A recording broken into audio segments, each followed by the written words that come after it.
Greetings, gamers, and welcome to Season 5, Episode 1 of Rho Pi Gamma, the Gamers Podcast. I'm your GM, Byron, and of course with me is actually your co-host now, Howard. Okay, I've been promoted. Yes, you have. As our lovely co-host Liz has decided to bow out of Rho Pi for the foreseeable future, as she has her stuff to work with, which I'm all for, so, you know. Which means she is actually working and contributing to society? Well, she had been doing that beforehand, but now she's focusing more on that. What does that say about us? We're gamers. That's what it says about us, and that's our podcast, folks. Thank you for joining us. Yeah, I was going to say, all right, good night, we're done. Oh, but we are back. Season 5, good lord, I didn't think this was going to happen. Hey, yeah, I have a question. Thanks to you. Oh, yeah, well, I'm not giving up on this, dude. I do have a question, though. Did we ever get, like, when I tried to play the second half of the last thing, it kind of came up in a weird thing where I had to open and then download it. Is it still that way? Yes, it is still that way because the method in which we were... It's what's spurring this new stuff, which we'll get into in a second. But the method in which I was originally storing the episodes, we were originally storing it on the same web server that Liz had her webcomic at. But the people who were so generous and gracious enough to be lending us that web space, they had to change servers as well, and the server they were changing to only allowed one webcomic at a time. And obviously, since they were webcomic artists, it had to be their webcomic. So we had to transition over to a new spot, which we did, but apparently something happened in the transition was very convoluted because the people who we went with, of course, we did go for a cheaper one because money's tight. I mean, come on. It is. Yeah, I mean, we paid like, I think it was like $30 for it was like $90 for 3 years. So it was like $30 a year. So, I mean, which is nice, which is, good price for web service. But the method in which the webcomic and everything was stored wasn't the same as what they use. Yeah. And they wanted to charge us like $70 an hour to transition it over using their stuff. Or we could do it free ourselves. And Liz got, I think actually the creator of, because you know how we were using we use WordPress for the blog. Yeah. Well, they have a comic version, Comic Press, and I think the guy who created Comic Press was like helping Liz out to like FTP the site over to the new thing. Well, apparently when that happened, it didn't quite go where the heck it was supposed to, which is interesting because everything is still accessible. Like the webcomic's still up and all of our old episodes are still there, but I can't access it on the back end the way I'm supposed to. So I couldn't upload that last episode. So, any chance we're going to be able to get that fixed, or is that kind of just going to be in... I opened a ticket. Unfortunately, it's been since closed, but I have contact information for their tech support, and I need to actually try to talk to the guy that Liz worked with and them and try to find out just what the hell is going on, because they have the domain as well. They have the Adrastis comic domain. Yeah, we transferred that over. And they're like, yeah, the domain is pointing to a server that's not ours. And I'm like, where the hell is it pointing to? They're like, we don't know. Interesting. I'm like, what the hell? Well, the upshot is please stand by while we fix some stuff. You can access it, but you kind of have to download it. Yeah, you have to download it. Which, I mean, I think for some people, they were downloading it anyway. So, yeah. Which is great. Just you can't listen to it through a browser because I had to use Google. Google Drive, basically. Okay. Google's version of Dropbox. Well, fantastic. Well, the bottom line is it's up. It's cool. It's the second half of the game that I ran, Shinetar. It was supposed to be this season's premiere, but with a lot of the changes, that being one of them, we decided to go ahead and just post it up there just to kind of get it up there, because I know you were really anxious to get it up there, and I don't blame you. But also because, obviously, if you're listening to this, we're going through some changes, because now we're on YouTube. At least we should be by the time this gets up. It damn well better be. So we're trying new things. I'm actually hoping, officially we are using Google Plus Hangouts. Hangout on Air is how we're recording. And that records directly to YouTube, and then I should be able to edit music in and the image. And I'm hoping then, like later on, like when we do another game using Roll20, since Roll20 is an app in Google Hangouts, we should be able to record directly the what goes on in Roll20 so that everyone can see it. Yeah, and then you'll be able to see the epic blood smears by the Avacar Archer real time, which is still one of the most disgusting damage rolls I have yet to see in Yeah. Well, actually, I'm also hoping that, like, on occasion we might be able to do, like, a fully live episode to have, like, people come in and whatnot. We can, like, broadcast live on, on the air. Yeah, well, let's make sure we have people to come in, because that would be really sad. Just like cricket. I could dredge up a few people. Oh, dude, anyone and everyone in your freaking Epic campaign, seriously, they would all chomp at the bit. Oh, hells yeah. Actually, speaking of when you get to it, we do need to talk about stuff we've been doing, and since we haven't, how long's it been since we've actually physically broadcast? Like, I'm not talking about, like, the filler. December, November, Jeez. I think. Yeah, lots happened. Oh, yeah! I mean, first and foremost, the Epic game actually got started. It hadn't even gotten started when we last broadcasted. It was still kind of a twinkle in the eye. I was kind of alluding to it, but I didn't want to spoil anything. So yes, the Epic campaign, my attempt at doing something completely grand and memorable deliberately for a campaign. Well, it's, most of our stories are like, oh yeah, this happened to happen to this nondescript, nonchalant game that we had over here, but it was memorable. I'm trying to make something memorable from the off. And so far, so good. I'd have to say it's going very well. I do have to thank you for a lot that you're doing to help me with it. Hey, my pleasure, dude. I quite enjoy it. Although you are lucky. You are lucky. Yes. Well, I'm not only lucky to have you helping, I'm lucky to have the group that I do.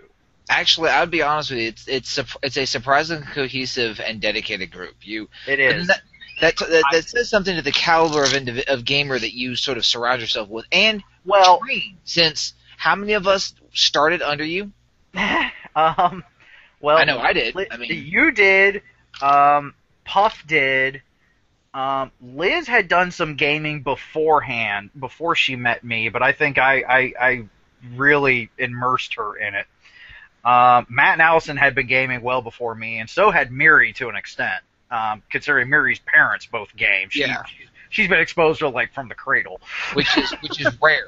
Yes, it is rare, and actually, if we'll have to get her on the show once and just have her talk about her parents, because like the legacy that she's got to follow is ridiculous. It's almost like the kind of legacy, the kind of family we wish we had been born into once we discovered gaming. I mean, it's ridiculous. So, but yeah, I do have to say that I mean, I handpicked this group. I specifically invited these people. I really wish I could invite. So for anyone who's listening, I really wish I could have invited more people. Because I'm probably sure, once people hear about this, they're like, why wasn't I invited? But I had to take a couple of things into consideration. First and foremost, I'm already I've got 6 people total, which online is a little beyond my limit. I usually go to about 4 to 5 online. Going with 6 is getting a little hairy to begin with. But I also had to take into account scheduling. That was the big killer. One. Yeah, because even with this group, we're not gaming every week. Actually, recently we're lucky if we can get every second or third week. And I mean, there were some people I really wish I could have invited into this game, but I knew their schedules were too wonky from the off. So to those, and I'm sure they know who they are as soon as they hear this. To those that are, you know what? When I get this game wrapped up, which I'm actually planning for this to go about a year. When I get this game wrapped up, trust me, I've already got 1 to 2 more epic level type of campaigns planned. So maybe I can kick up another one with the people that couldn't make this game, and they'll probably hold me to it now. But that's fine. So, hey, if you have the time and energy, man, more power to you. Yeah. Oh God, are you kidding me, man? I wish I could do this all day, every day. It would be nice. Yeah, the only problem is that I have to get paid for it. That's the thing. It's finding time outside of work. Well, which I have thought about. I actually have thought about trying to be like a GM for hire.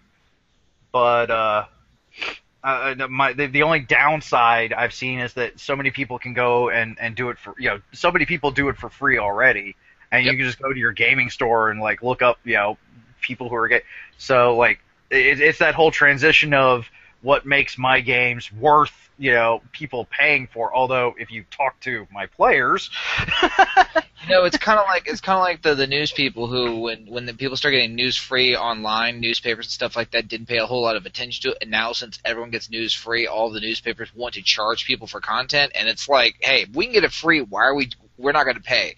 So if you charge us, we're going to go over here. So yeah, it is an issue. You have to offer something that nobody else offers in order for people to pay you for it. yeah. So, but that's why I'm working on Giggling Griffin and getting my own content out there to sell. So. Heck yeah. So what now? What if? Yeah, I mean, we just actually went on this whole rant before we actually started recording with you. What has been going on with you specifically? I mean, I know you're in the Epic game, as we just stated, but I mean, in the terms of in the realm of gaming, the Epic game has pretty much been the main thing that's happened since Season 4 ended. So, but I know you've been having some other stuff going on. So what's been up with you? Okay, good God.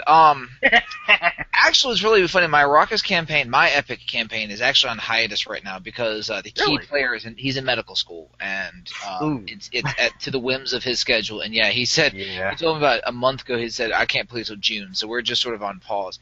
One of my players is really rabid about playing, and I just keep dropping the ball. And so I need to get a hard and fast schedule. I've been so busy with so many stuff, and I owe that man a serious. I'm actually probably going to buy him a case of beer or something like that and just send it to him. Dude, I am sorry for all the times dude, I'm sorry for all the times that you thought we were gaming and we bailed on you the last second. You've been a dedicated player. Here's some alcohol. Just hopefully this will tide you over. But no, my Epic campaign is actually on hiatus because the main character, the character who started the game back in college, is currently in medical school, which tells you how long this thing's been going on. He's like halfway through medical school now, and he didn't go into medical school. Yes, didn't go into medical just outside of college. I mean, yeah, it's been a long running campaign. So we are catering to his needs, which I feel is appropriate. But in June we'll pick it back up and hit it real hard for the summer months, and then when he gets back into school, it'll lighten up a little bit, and then of course toward the testing periods, and it cuts off. That's just the way the game works right now. But it's gone through so many iterations, I'm not worried about it. Okay. Yeah. Then there's my Wednesday night campaign, which is waxed and wanes depending upon the health of the players. One of my players got laid up, and he was unable to leave his bed. It was an epic story about how he got it. Cannot be told on the air just because of copyright infringement. Then it's had some issues, but it's been doing well, and it's sort of. You ever hit a game that just hits mud? Like it just sorts like if you feel like it's about to just grind to a halt, and then it sort of gets its second wind and just soars into the air. That's kind of what happened. They're finally back on point. Unfortunately, most of mine don't get that second wind. They hit the mud, and that's it. Well, I got a really good group of players, and they pulled it out. We lost one. All right, we had a PC. We talked about this last year. Had a PC killed, a player character killed. And then one of the players actually moved away, so it kind of messed up. But the guy that lost his PC created a new character, and we righted the ship and kept going, and they're doing really, really well right now. As a matter of fact, we're going to play that tomorrow, God willing, the creek don't rise. Let me knock on wood. And that's been going very well ever since we sort of got over a little rough patch. It's been smooth sailing since then, up until we hit the next rough patch. Okay, and there's that. Of course. Thursday, there was a period of a month and a half I didn't go to the Taikis game for Thursday just because life, and all of the crazy stuff going on in my personal life. Good stuff, but crazy. But crazy. So I was on a but I've recently got back into it. I played some Shadowrun. Done some cool stuff with that. I also have run some Shinetar games for them and some Star Wars games for them. So that's been kind of cool. So that's so my Mondays are spent. Then of course my Monday game, I'm doing my actual Shinetar event. Now this is the bread and butter. This is what I've spent the last 3 months on beating my brains out about. As you guys know, back last year I got involved with Sean Patrick Fannin, Evil Beagle Games, running a Savage Worlds setting Shinetar. It's the same game setting and system that I did for you guys, which was the two games that was our last year's season. It was supposed to be the season opener. And I am now part of the Ravens flock, which means I am on the design team. I'm actually on part. I'm on the tech. I'm a minion on the tech team, which means I do a lot of tech content, website updates and stuff like that. Doing a lot of information data entry. I've just been not nominated. I've just been voluntold that I am in charge of collaboration, which basically means I am sort of like the go-to person, and I oversee all the collaboration of all the games all over the world. My job is to foster collaboration and to help GMs connect and interconnect games, along with storyline games and events being run by Sean Fannin himself. Damn. Which is, oh yeah, I'm having fun, dude. I'm doing a lot of back end deals, and I'm you're doing what you do best. Rumors and rumors of wars and rumors of wars. I'm loving it. But also, of course, in addition to all of this, in addition to doing a lot of website stuff, writing content for the universe, keeping on the forums, going to meetings, I'm also running a Shinetar game in what little spare time I have left. And this is really sucking up a lot of time because check this out. So to explain exactly what we're doing, and it's never been done before, and actually there's a lot of other gaming companies that are looking at Evil Beagle Games kind of askance, but also a little hungrily, because what we have done is we have created a tabletop role-playing, massive multiplayer online game. Okay? So think about WoW, but tabletop. And you say, but how? That's not possible. Without modules. Because you're like, okay, you just do modules, very much like Pathfinder Society. Not quite. Every GM runs an independent game. No modules involved. Every game is independent by the whim of the GM. There are certain guidelines, certain restrictions, and certain rules. The Ravens flock has ultimate canon authority, meaning we can retcon your games in the official publications to change certain details to fit the correct storyline. And there's a lot of negotiation. But the bottom line is, every game out there is an individual tabletop game at home, at the store, wherever, but they're all part of the same universe, and all the storylines are interwoven. And that's what I do. I do the collaborative part. I'm actually running games. I'm running a game that events happened. There's a guy in Illinois that's running a game geographically in Shinetar close to me, but he's out in Illinois running a game in his house. He does an event. I find out about his event. I tie into that. And so our two games are currently trading information. We're battling the same bad guys. We're actually we're basically in the same area, cooperating, working together. We've never met, and we never have games on the same night. These are not being done like via chat. We're totally independent, and yet our games are totally connected. Damn. Yes. I remember when we interviewed Sean, him talking about this. I mean, it seemed just incredible. It also seemed like for some, I don't think I could do it. But that's because oh my God, I don't know how he does it. I tend to be a little bit too much of a control freak. And I'll admit it. So, but that's not to say that the idea is bad. I mean, the idea seemed, incredible, and the fact that he's getting it done and that you're helping him get it done is fantastic, dude. Well, what's pretty cool is, I mean, I'm one of the lowest men on the totem pole as far as the Ravens flock goes. I handle a lot of low end stuff. I mean, we got guys, great guys like Albert. We got guys like Sean and Chris, and obviously Corinne and Suze, and just the whole Ravens flock are just unbelievable. We got programmers on the staff, we've got artists on the staff, we've got now here's the thing. This is to preach to everyone out there. Sean Patrick Fannin does this for a living. This is his job. He does what you want to do. That he lives the dream. Mm-hmm. But in order to get his dream off the ground, it requires the input of all of these people. And here's the kicker. How much, and here's a question for you, how much am I getting paid? I'm probably putting in 20 to 30 hours a week on Shinetar. If I had to take a first guess, I'd say nothing. You're a volunteer.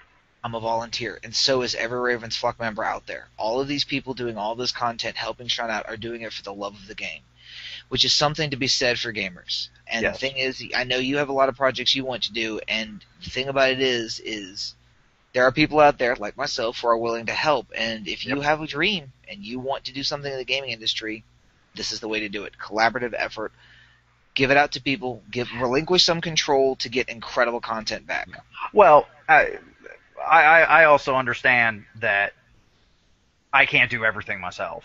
You know, though I went to art school. I mean, I met my wife at Art Institute of Washington. I can't draw worth a shit. It's one of the reasons why I didn't graduate. You know, and also like book layout and stuff like that kind of stuff. I realize I can't do myself, and I've got people. I know I've got people that I can call upon for some of it. And I'm looking for some for others. But what I meant was specific about a control freak is the content of the settings that I'm going to create. I tend to be very kind of possessive of.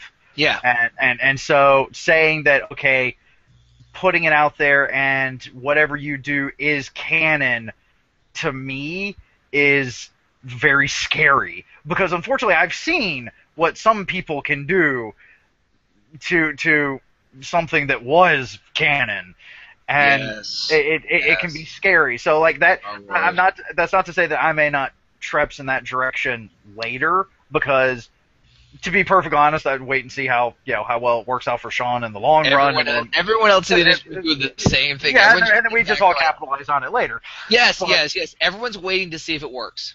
Yeah, but you know, we'll see. I'm even willing fully to admit, even if it works, you know, I may not take my stuff there because that's just not my style.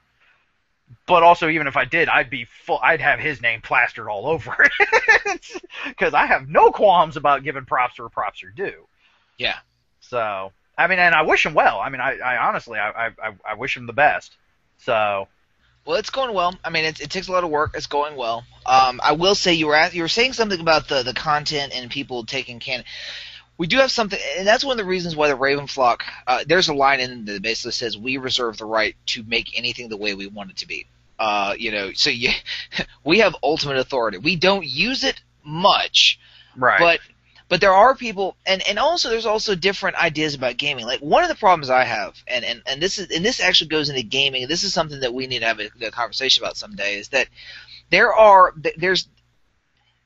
two different groups, or there's the spectrum, but there's the rule of cool, and then there's the people who are more the spirit of the setting.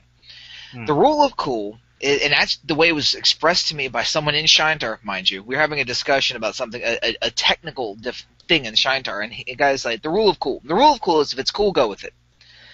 And so they were talking in an open forum in Shinetar. They were discussing having like submarines, and like having flying airships, and having like giant walking robots, and having like nuclear bombs and spaceships, and like dinosaurs riding like rainbows, and like it's cool. So we're just gonna have it. To which I went, but that's not even remotely the setting. Like that.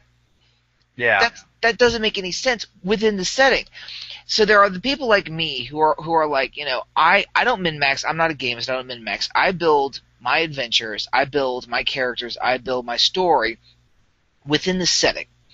And I try to stay true to the spiritual nature of the setting. Even if something looks shiny, bright, and cool, doesn't mean I'll use it or do it just because it's cool, because sometimes it doesn't fit within the world. Yeah. But then there are other people who, when they run a game, anything goes. The setting be damned, they will do whatever they think is fun and cool and interesting, even if it completely is at odds with the setting. So we do have that problem. There are people out there that want to, they're like, yeah, I want to have flying ships with cannons. And Sean's like, well, there are no such thing as black powder cannons in Shinetar. We have something called arc fire weapons, which is builder technology. They're like, no, but I want to have a flying airship with cannons. He's like, but there are no such thing as cannons. They're like, but it's cool to have cannons, so I'm going to put cannons in my game. And what we do with that is we talk to the people, and it's a dialogue. It's not a directive. It's a dialogue, and we talk to them, and we come to an understanding. There are some people who flat out said, you know what? And I'm intentionally exaggerating these things in order to protect anyone who might think I'm talking about them. So this person like, no, I want my rainbow riding dinosaurs, and I refuse. That is where I draw the line. If I can't have rainbow riding dinosaurs, I'm not going to be in Justice in Life, which is the collaborative campaign setting. Right. To which we say, all right, well, go ahead and run your game, still post content, it just won't be canon to Justice in Life. And some of the groups have voluntarily pulled out of it because they felt that the fact that they had to abide by any set of rules whatsoever was too restrictive. I've always kind of gone, huh? Yeah, I mean, it's okay. I mean, just taking into account that this is a man's baby. This is a man's dream that he is laying. I being poor, I spread my dreams out before you. Tread softly, for you tread on my dreams. Come the hell on! Yes, and that's my point. And that is my point. Speaking of which, can I just digress? I mean, it's part of this. Can I digress and just tell you something totally awesome that happened? I've told a bunch of people, non-gamers, and they all gave me this blank look, and there were crickets in the background. So I need to tell a gamer. Okay, all right. Okay, so in my Shintar game, Ricky, who we all know and love, is playing an Alucard Ranger. An Alucard is a type of elf in Shintar. Not important for the story, just to know that it's a particular type of person. Anyway, he in game did something really awesome. Went to a high druidess and pled before they ascended for help in the fight against Flame. Because he did it in character, because he has enemy Flame of Darkness, because he is a follower of life, and because he had previously done the druidess a good turn, she spoke to the ascended. The Soul Finder, and asked for a blessing. The blessing came about in the form of a single fairy, a little itty-bitty glowing, like Tinkerbell fairy, who joined him on the quest, because fairies have no combative abilities, but they have the ability to heal and mend, which there's no healer in the party. Besides the fact fairies are brave, but they're also almost impossible to kill, because it's hard as hell to hit them, almost impossible to catch them. So the point is, it basically hides in his hat, kind of like Link, but anyway, it follows him along, and it was a healer. He gained a healer for the party, and actually she ended up, because the enemy was using growth and shrink powers, it actually helped the whole party, because she was able to get into some spaces that required small, like tiny characters to do. Make sense? Right. Yeah. Cool. I did this on a lark. I looked at the universe. I've studied the lore. I've studied the books, and I think I have a deep understanding of the spirit of Shintar. And I thought this is something that the Ascended would do. I feel in my bones that this was something the Ascended would do. But here's the kicker. I'm also very nervous, because I'm in a position of authority, of ever doing something in my games that Sean would disagree with. Does that make sense? Yes, it does. It does. Okay, enough said. Yeah. So I did this, and in my reports, I never actually officially included it into my reports, because while it is canon to my game, if it doesn't show up in the reports, it's not official to the rest of the world. And since it was such a small detail, it wasn't necessary. Does that make sense? Yes. The fact that the fairy healed them was immaterial to the overarching story, and if the story was retold and the fairy was left out, none would be the wiser. So I'm doing my stats for other NPCs in the universe, and I'm flipping through the books. I'm building I'm building his mentor Calibor, and I'm flipping through, and I get to the Alucard racial abilities, and I'm looking at the screen. I'm looking at Calibor. I'm looking at the book. I look up, and I see one of the options on the screen, autofill options, because I'm using a character generator. Fairy Friend. I'm like, what the hell is Fairy Friend? Because I'd never heard of it. So I'm madly flipping the book, go to the bottom of it. I know where this is going. There is a single edge available only to Alucard, in which a fairy will join you as an Alucard, follow you along, heal you, and mend your stuff. And here you thought you were being special. Yes! Not only that, I was actually afraid that Sean might not agree with that, be like, no, that's not the way fairies behave. So I didn't even mention it really in my reports. I was kind of circumspect. Turns out he has a freaking edge in the book. Just goes to show, man, right? Yeah. But anyway, that has been my pride and joy and my love. Another cool thing I did. Speaking of it, you'll enjoy this. I was coming up with content for the area that I'm in, and I created a military tradition, a military funereal tradition. And I proposed it to Sean, saying, do you think this might be cool to add to your Shintar universe? He took one look at it, thought it was so cool, made it canon on the spot. Nice. So here's to all those people out there. Here I am, just some schmuck behind a computer, working for Evil Video Games, helping out as a volunteer, and yet my creative content is being added to the canon universe of Shintar. This is an unbelievable project. It's really something that I think may change gaming in the future. It definitely has that potential.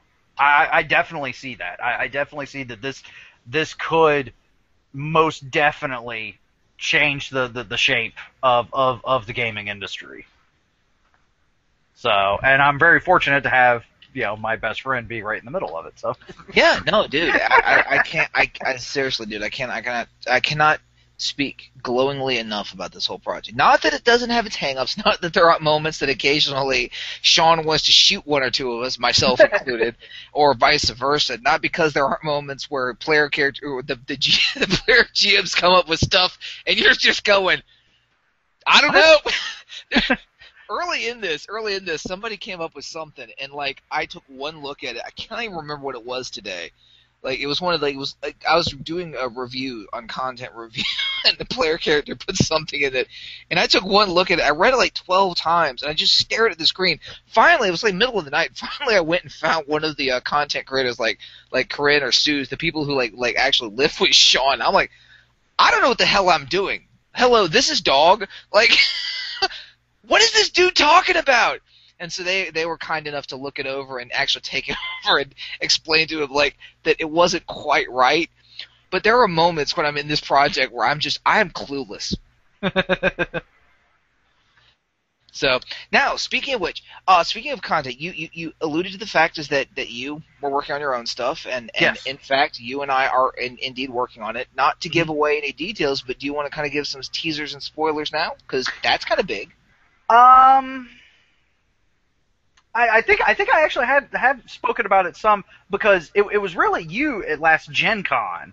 Yes. That really spurred this. Now I've been working on my own stuff for off and on for a while now, but it was really you last Gen Con that really kind of got me on this particular track that I'm still on. Thankfully, because again, like with this podcast, you don't let me give it up. But nope. I've also laid out a couple of other anchors too. I mean, my wife, is supportive with me, and it has been helping me out with it a lot. Miri who is my wife's Uber fan, for her webcomic, but also is in the Epic game whatnot. I've got her on my back every now and then too, that I also bounce ideas off with, but also just because I personally tend to work better when I've got, for lack of a better term, when I've got a cheer squad behind me. Because when someone else is enthusiastic about it, it helps me keep that enthusiasm about it, which is one of the reasons why I'm also like Puff and Miri are like uber enthusiastic about the Epic game. So that's definitely helping me keep with that as well.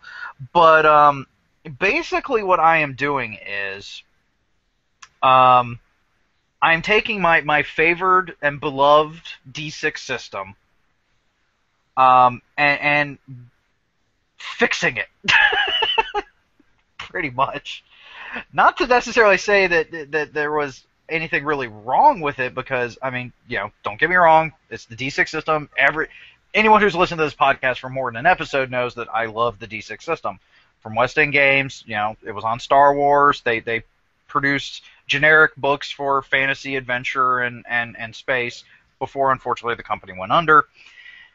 My thing, though, was the fantasy, adventure, and space books weren't done when they got published. It was kind of obvious that they rushed it out to try to start comping their losses and to try to make money to keep the company going.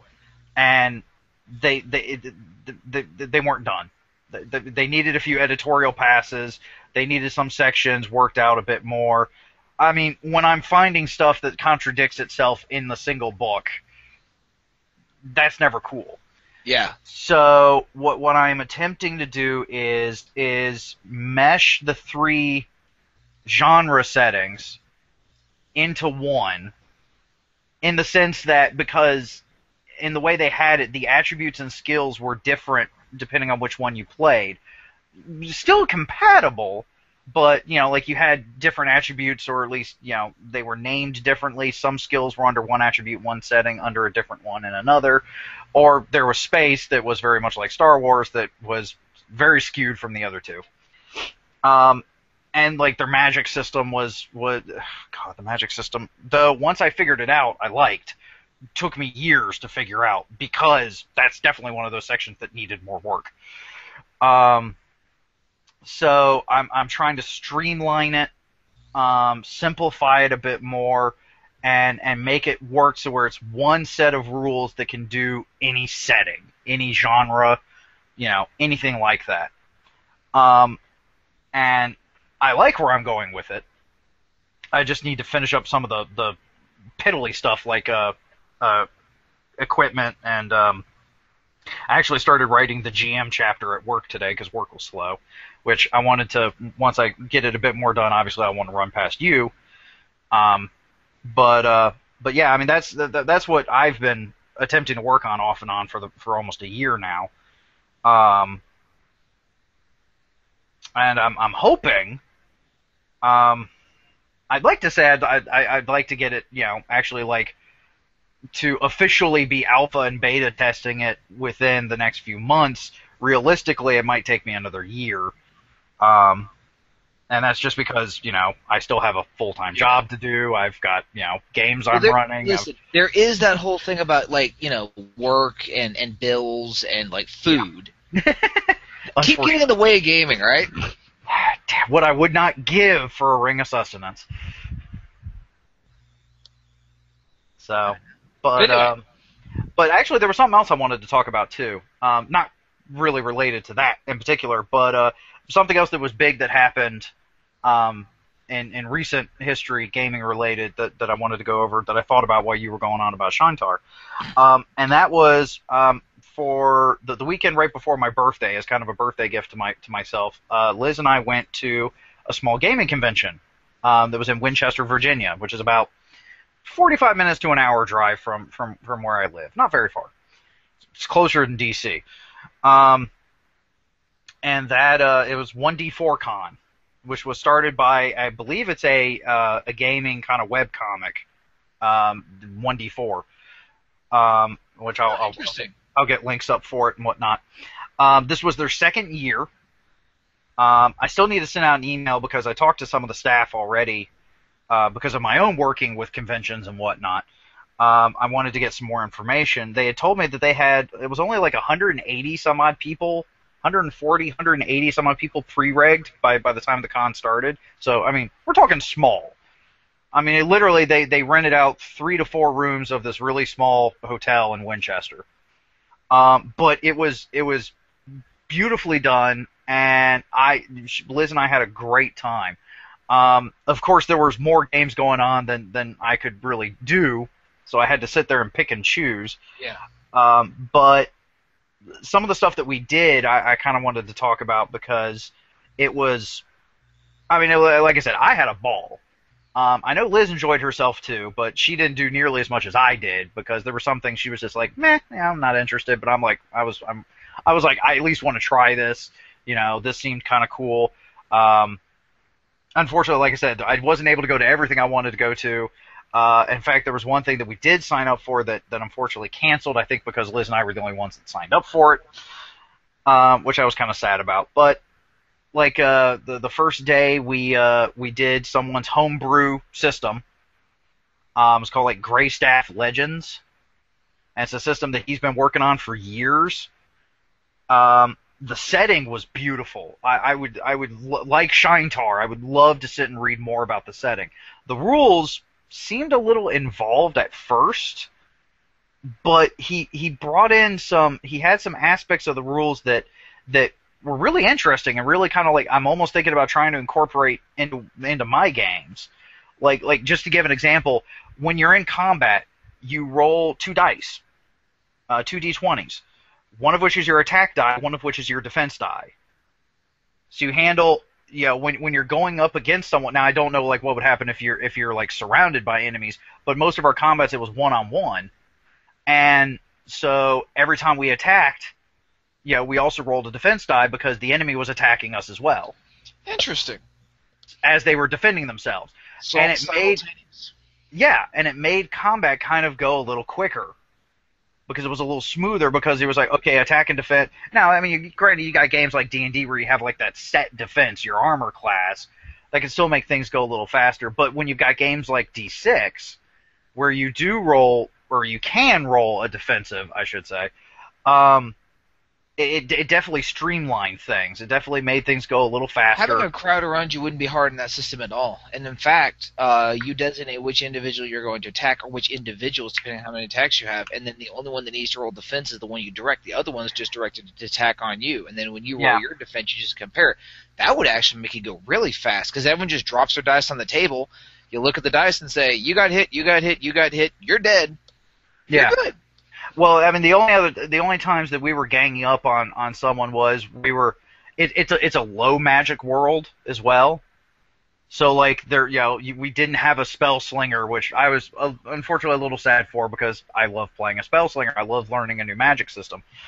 It was a low magic world, but we did come up across some zombies, which me as a player, as soon as he started describing them, I'm like, I knew exactly what was coming at us. But our characters had no clue. Like, we had never heard of zombies.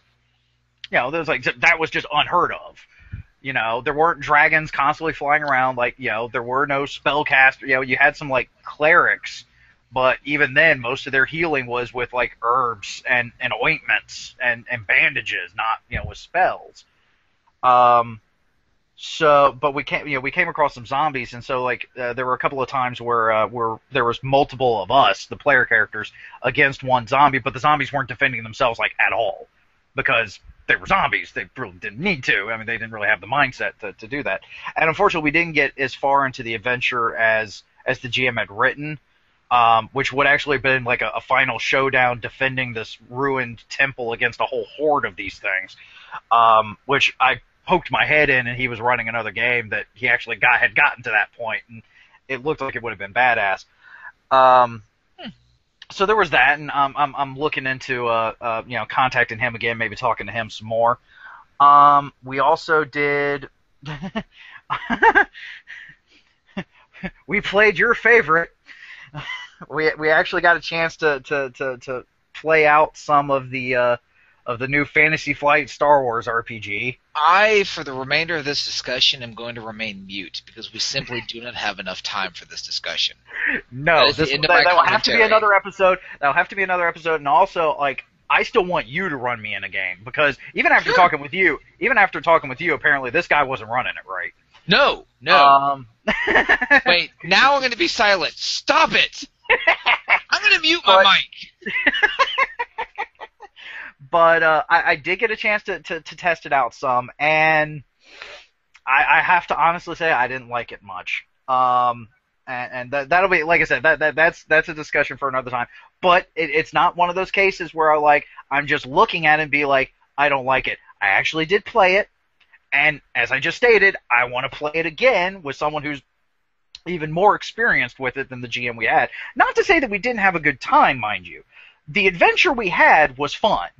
And considering it was a late night game, I mean, this game got started at 8 o'clock at night, and the con ran its stuff in 4-hour blocks. This was supposed to be an 8 to midnight game, so it was late. We had already been gaming all the rest of the day, beforehand, and just it was definitely one of those. We were kind of punch drunk silly, and so the adventure became very punch-drunk silly. So, I mean, we had a good time, but the rules just... No. Byron, no, listen. No. I've had some of the most fun of my life sitting on a bench with my dad, waiting for the ladies to get out of whatever mall store possible. We had a great time. That saying, the adventure was poorly written, the graphics were horrible, and the lag time was a bitch.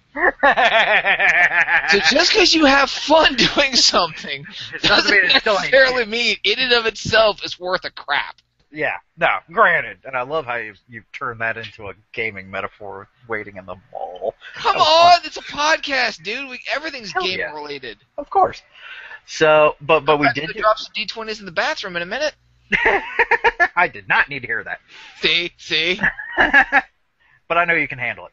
Oh my God, that joke never dies. It keeps coming back to haunt us. I know, right? Listen, haunt me.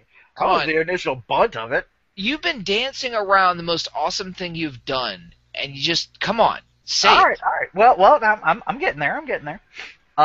Another thing that we did play, I also did test out play out the new Star Trek and Star Wars miniatures games, which again, the rules were very kind of involved, but the models are beautiful. I will definitely say that. Yes.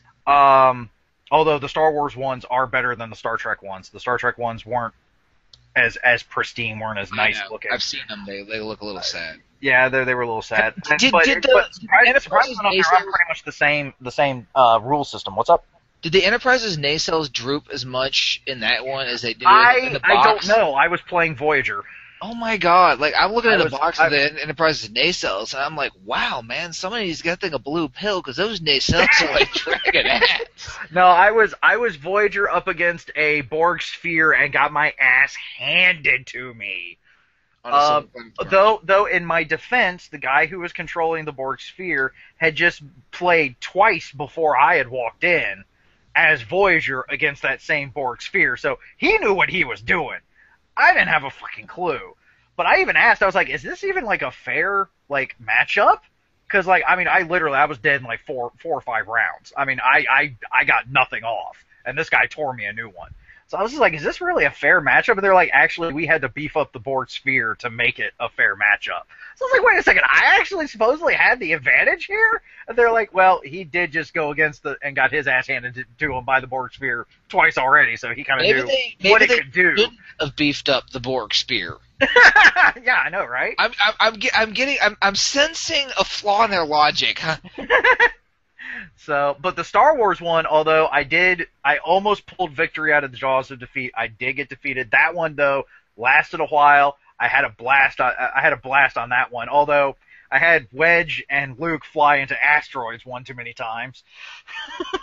Well, they're great against TIE fighters, crap against asteroids. Well, not when you've got self-replicating exploding asteroids, dude. There's a difference. Hey, Han Solo has a special ability to avoid asteroids. Luke and Wedge didn't get that in the movies. Although my third ship was Kyle Katarn and the Moldy Crow, and he did really well. Yes. Yes. Well, the Moldy Crow is an awesome ship. I have that miniature, by the way. Yeah, I remember. I remember you saying you got it. So anyway, so I played those, and that was cool. Wait, drum roll. Is this it? No. Oh, one more. On the flip side of the Fantasy Flight Star Wars coin, I got a chance to play test the most recent version of D&D Next, and I actually have to say, I like where D&D is going. In fact, I'm going to contact the same people to see if I can get a copy of it because Wizards had stopped releasing it, the playtest stuff. Though anyone who has the playtest can still freely distribute it themselves. But they were stopping because it was supposed to be released at Gen Con this year, and actually we had received word that day that Wizards had announced they have to push it back because although the system is ready, they won't have everything printed in time. There's apparently some hang-ups in the printing and publication aspect of it. But to make a long story short, there's this group around called like Greyhawk Reborn, because apparently in D&D Next the base setting is going to be Faerun. It's going to be Forgotten Realms. So they're revamping Greyhawk and have set up kind of their own like Greyhawk societies. Like the Pathfinder Society's Living Greyhawk type of thing. So like we had to fill out a sheet of like what treasure we got and whatnot, and that we could use the character again if we play in any of their games again. But yeah, I really kind of liked where they're going with it. I'm wanting to look into it more. I think Wizards is going to be pulling their arse out of the fire there with that one. So well, one can only hope, but like after 4th edition. Well, the thing is with Wizards, it's like if they do, I'm going to give them like sort of like the sort of the gentlemanly salute, like well done, sir. But let's just say I've kind of passed them by because with Pathfinder and then with Shine Tar, like I do. Yeah. Part of me hopes that Wizards, doesn't completely crap out because there's so much history there. Yeah. But it's not something that I'm going to stop anything I'm doing to turn around and look. Because I'm not going to stop either. Because I'm working on my own stuff. But it's definitely something that I'm going to reach out the door and grab on my way past. Yeah. Whereas 4th edition, I grabbed, looked at it, and it scared the shit out of me, and I threw it out the window. Well, hey. Well, actually, speaking of which, that means you probably left an item behind because, as you know, in 4th edition, that all items, mundane or otherwise, are crapped out by magical creatures. Yeah, yeah. We've gone through this rant before, but Yes, since there are yes, no we have. crafting rules, I came to the conclusion that all items are crapped out by magical creatures. Yes. So anyway, now drum roll. Brrr, this is the one, folks. We had the fortune of playing it twice. We were the first people. We were in the first group to do it, and we were in the last group to do it for that weekend. The Artemis Bridge Simulator.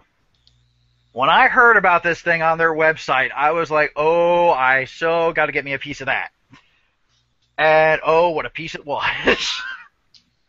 Literally, it is someone's home, like it is one guy doing the main programming and creation of this thing, from what I've heard. Although there are other people doing their own mods of this.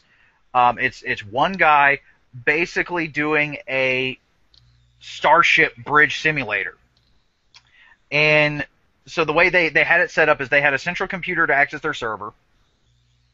And then we had 5 tablets sitting around the table. And each tablet controlled a specific station on the bridge. So let's say you had communications, weapons, helm, science, and engineering. And then you had a 6th person who was acting as the captain.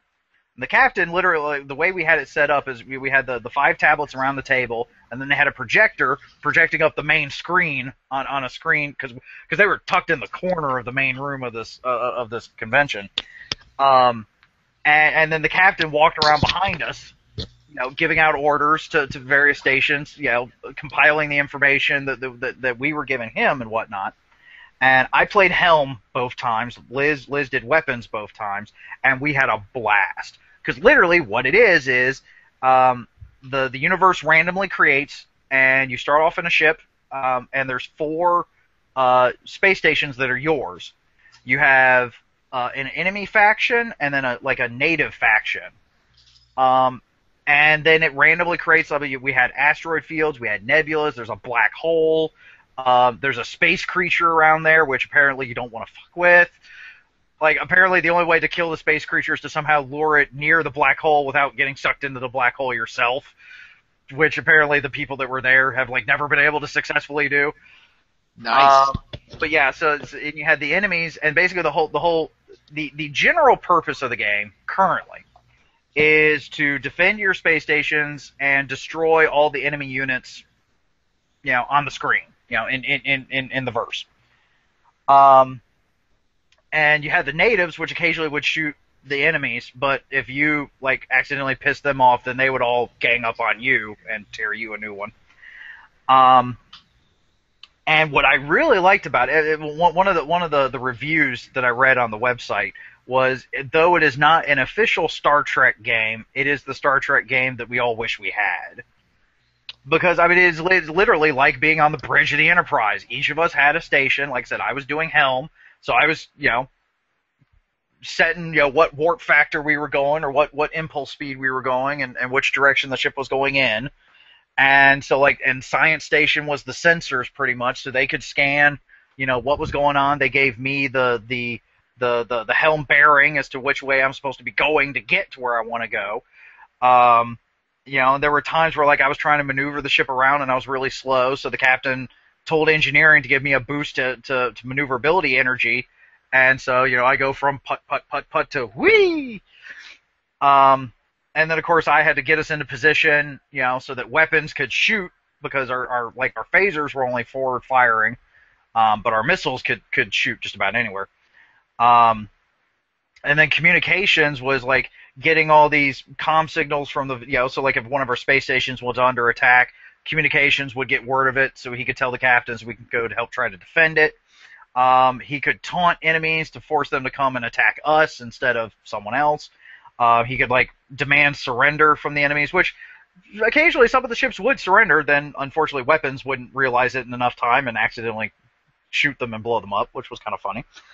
But and engineering was controlling power was going into weapons or our engines or our shields, and sensors was reading. And the sensors thing was great because like it can not only scan like what type of ship it was, but apparently there was a part of the sensors that also told like something about the captain of the ship, which I guess was supposed to be for communications to like know how to taunt them. So it'd be like, okay, that's that's a dreadnought class ship, and apparently the captain's in a really bad marriage. Wait, what kind of sensors can get? I don't know. Dude, I would love to have those sensors on my car, driving along as like. But then the science officer would tell weapons what frequency to set the phasers at to best get past their shields. And we all worked in tandem, and it was fun. It was great. The first time they actually tried to have a joystick throttle set up for Helm, which I was like drooling over. But unfortunately, they had something mapped out wrong, and it kept the game would start. I'd start moving the ship in some slight direction, then all of a sudden the game would end and be like, "You won!" So I was like, "I'm the best helmsman in the fucking galaxy." I moved the ship, like a half meter to the right, and we win! Yay! But apparently, the buttons were mapped out wrong, so they had to give me just a tablet initially. It was still fun though. But apparently, after that initial thing, they got some time to work on it and got the joystick working. So in the last session, that we also played in, I did Helm again because I noticed that the joystick and throttle was working. So I was like, oh, I so won it this time. But what was really cool was they had a second server. They had a second setup that they pieced together. So in that last session, there were two of our ships in the same universe on the same server. Unfortunately, that caused some lag and some lag issues, but it was really kind of cool to where like one ship was going and attacking one group of enemies, we would go and attack another group. We destroyed our group, realized that our sister ship was getting kind of pounded on, so we turned around and warped up to them to go help them out, and it was really cool the fact that it was two separate ships but working collaborating. Yeah, collaborating, co-op, in the same universe. Now, I think you can also do that you're enemies. I think.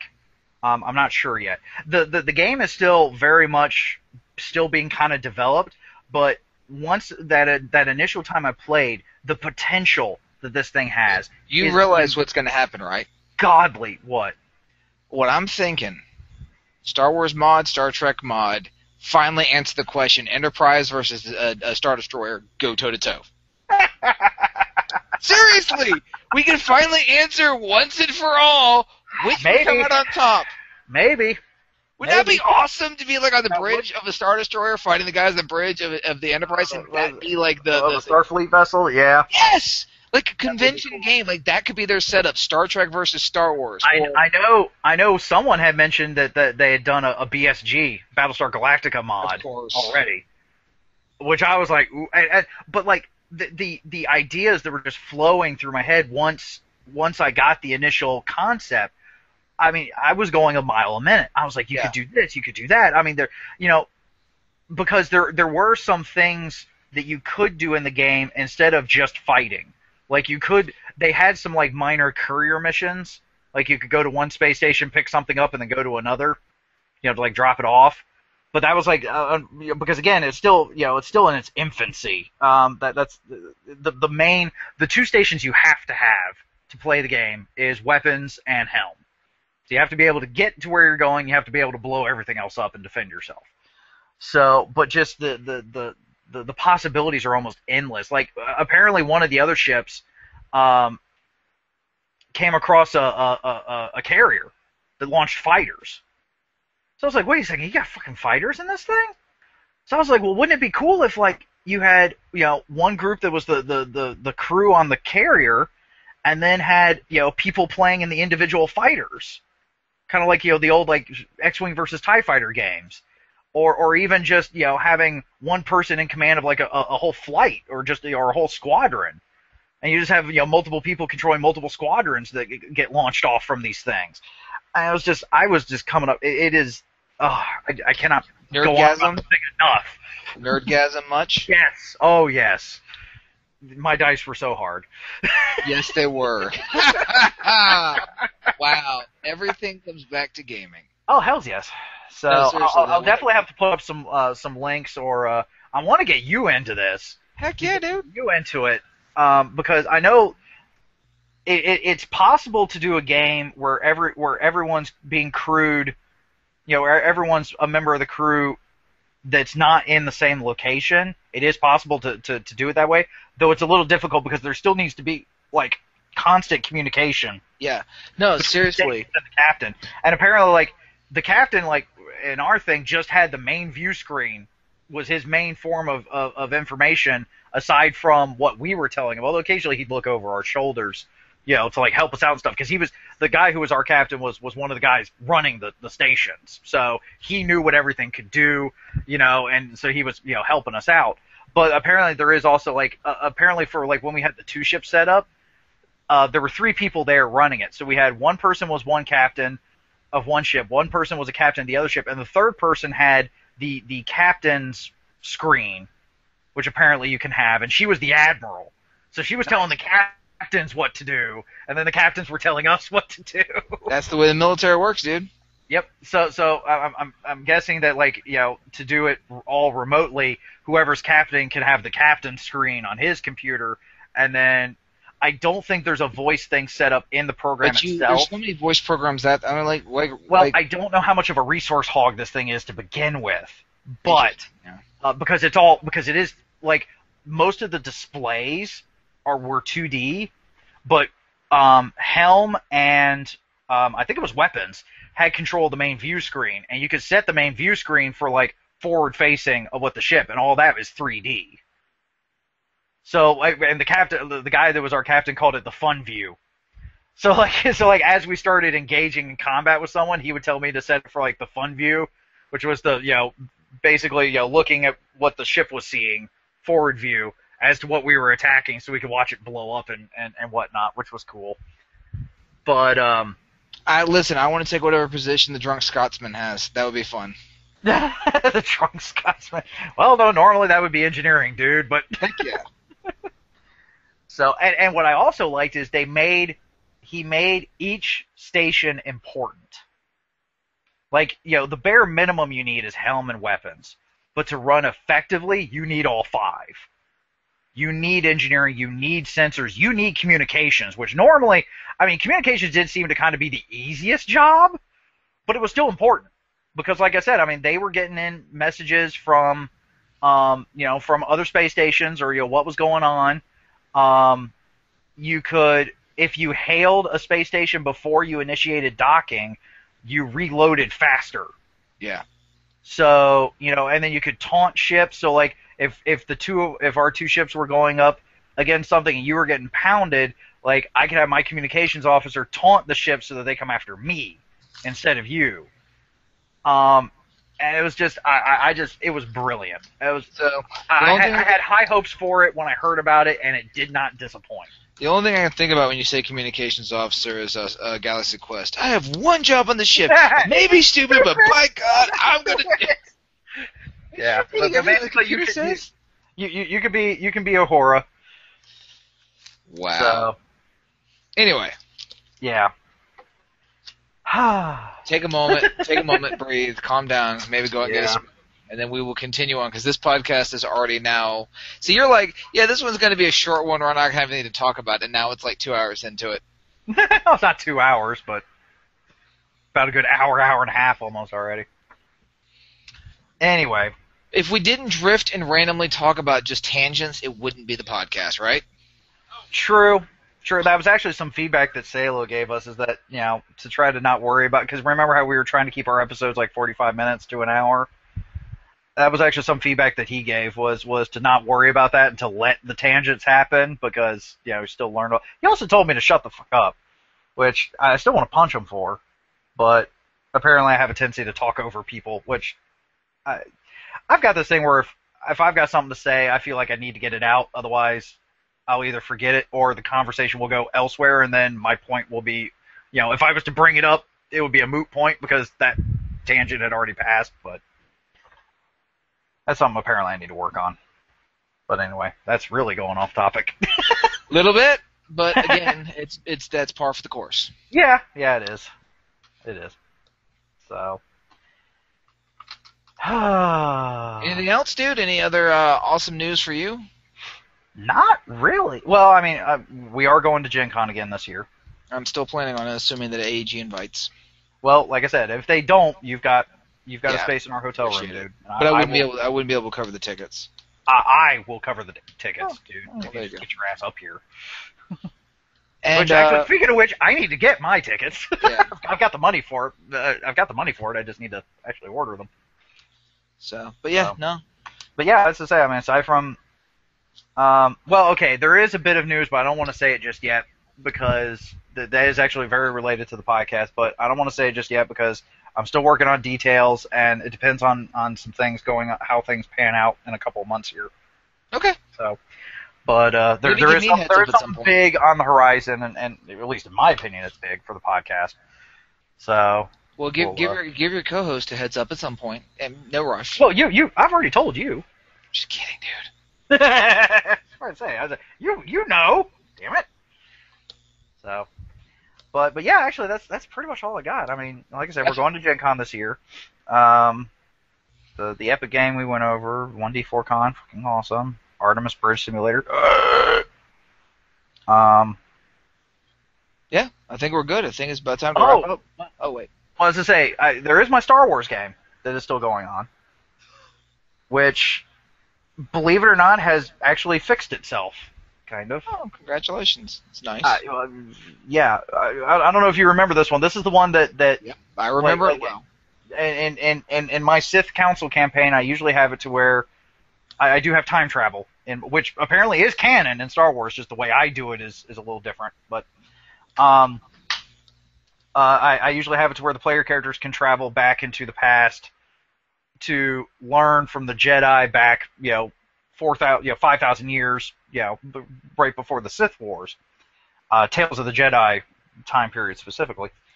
Well, and usually I go that far back because I've watched enough Star Trek and have, and a sci-fi geek enough to know that far back. It doesn't really matter too terribly much what the player characters do because it won't affect their time nearly as badly because it's so far into the past that, you drop a stone in a pond and the ripples go out. It's so far away that the ripples almost are non-existent. Well, unfortunately, in this recent campaign, one of my players decided to drop a boulder into my little pond. And did something that had my brain go off into left field, and I created this whole alternate timeline of Star Wars, which I've done before, but nowhere near this advanced. Like I had the one game where Vader got turned to the light side before the events of Empire Strikes Back, so I had to completely rewrite what was going on in the Star Wars universe from movie 5 on.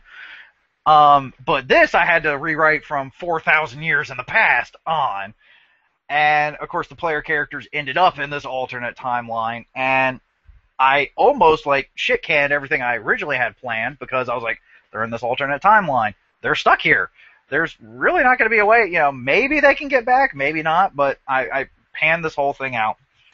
And they thought it was a very interesting concept, but they were we are getting home, damn it, mentality. And I was like, all right.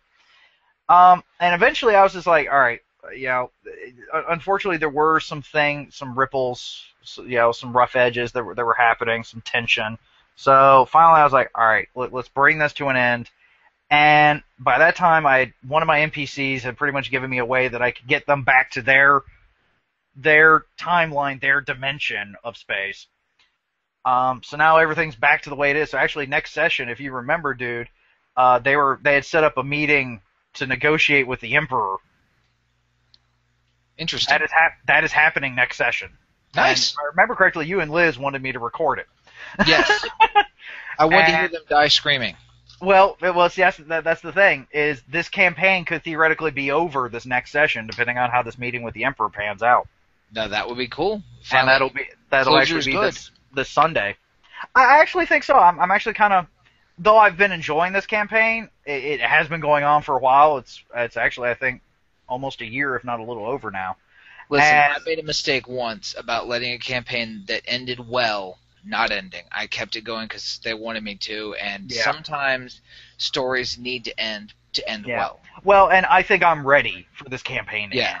Is the thing. It's like I'm because unfortunately there have been some issues between players and issues between like me and players, and it's I mean, I'm still enjoying it, but it's kind of worn thin on me some, and I'm like, you know what, I'm ready for this to be done. I'm ready to go on with something else with this group. Let's wrap this up. So it is quite possible it could all, even though they're like technically not near the end game of the campaign, with the way it's panning out with this meeting with the Emperor, it could end, you know, right then and there. Like I said, if it ends, let it end organically. Don't try to force it, because I made that mistake. Yeah. One of the best games I ever ran. Yeah. So. Like Mass Effect 3, great game, horrible ending. Yeah, that's what I heard. So, anyway, do you got anything else? No, dude, I'm good. Last tangent of mine. No, so. I'm good. I just want everyone to check out shinetard.com. Check out the things we're doing over at Evil Beagle. Check out. Well, you can post some links in the comments. But also check out the bridge simulator. What's called Artemis, the Artemis Bridge Simulator. Artemis Bridge Simulator. Check out the Artemis Bridge Simulator. Check out the new D&D campaign if you're partial to all that jazz. I have to throw the plug out there. Stores, damn it. What? And support your local stores, damn it. Which I don't and support your local stores. And with that, I'm done. Yeah, actually, I need to go back to Neverland. I haven't been there in a while. Anyway, so what? If you have like run out of dust? Huh? No, Neverland Games is the local gaming store here, and I'm like literally 2 blocks away from it. I haven't been there in like months. All right, but I work in a different town, so that whole time issue. So anyway, if you have any questions, comments, concerns, what the fucks, whatever, you can still email us, tweet us, post on the blog, or considering we're on YouTube now, you can post in the comments. And we'd love to hear from you all. So, oh God, we're gonna get the YouTube abuse. I see it coming now. Oh, I welcome it, because at least that means I know people are listening. Well, yeah, there's going to be a lot of you sucks and a lot of references to genitalia, but it's YouTube. What are you going to do, right? Well, not only that, but we're fucking gamers. We can do better than that. Hopefully. Like, you suck. I was like, yeah, well, yeah, I'm sure we can come up with comebacks. So, anyway, thank you for joining us this week, and yay for Season 5 finally getting kicked off. Hopefully you'll join us next week, I'm guessing. We are doing every week again, right? That's the plan. Okay, so I just want to make sure. So, I have been your GM Byron. I've been your co-host, that's hard for me to say, Howard. You're so used to cohort. I know, right? And just remember the motto of Rho Pi Gamma is roll high, play well, die hard. Die hard.